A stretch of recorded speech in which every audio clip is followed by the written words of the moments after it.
কলকাতা থেকে মুস্তাফিজকে বাদ দেওয়া হলো সবাই জেনে গেছেন। মুস্তাফিজ ইস্যুতে এখনো বিসিবি থেকে কোনো ব্রিফিং আমরা পাইনি।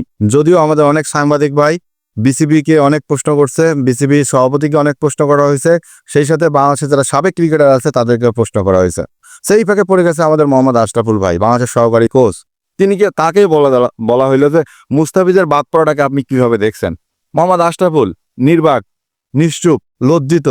তিনি বলে ফেললো যে আসলে এটা একটা লজ্জার ব্যাপার, আমাদের বাংলাদেশের ক্রিকেটের জন্য অসম্মান যে মুস্তাফিজকে বাদ দেওয়া হয়েছে কলকাতা থেকে। যদি আপনাদের সমস্যাই হইতো যে মুস্তাফিজকে আপনারা নিবেন না, মুস্তাফিজ তো কোনো রাজনীতি করে না, মুস্তাফিজের ভিতরে কোনো রাজনীতির রও নাই, মুস্তাফিজ কোনো আন্দোলনও করে নাই, তাহলে কেন নোংরা রাজনীতির কারণে মুস্তাফিজকে বাদ দেওয়া হলো?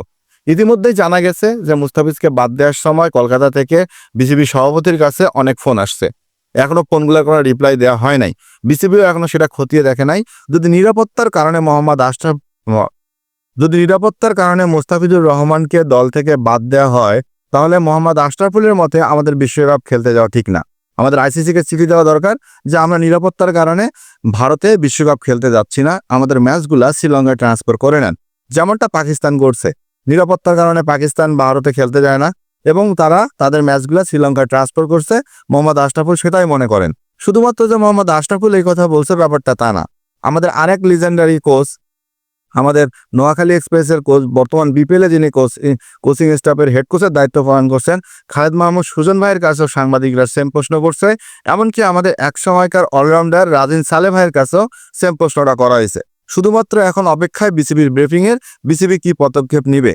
কারণ মুস্তাফিজুর রহমানকে যেভাবে বাদ দেওয়া হইলো, এভাবে বাদ পড়া আসলে মুস্তাফিজুর দ্বারা আসলে আমরা এটা খেয়াল করি না। কারণ দেখেন, মুস্তাফিজকে বাদ দেওয়ার সাথে সাথেই কিন্তু বাংলাদেশের ক্রিকেট যে গোষ্ঠীটা আছে তারা কিন্তু সজাগ হয়ে গেছে। আমরা কেউ আইপিএল এর বিপক্ষে না। মুস্তাফিজকে বাদ দিচ্ছেন, আমরা যে আইপিএল দেখবো না ব্যাপারটা কিন্তু তাও না। আইপিএল কিন্তু আমরা দেখবো, কিন্তু মুস্তাফিজুর রহমান থাকলে সেখানে হয়তোবা আইপিএল দেখার আমাদের আগ্রহটা আরো বেশি থাকতো, আমরা বেশি করে আইপিএল দেখতাম।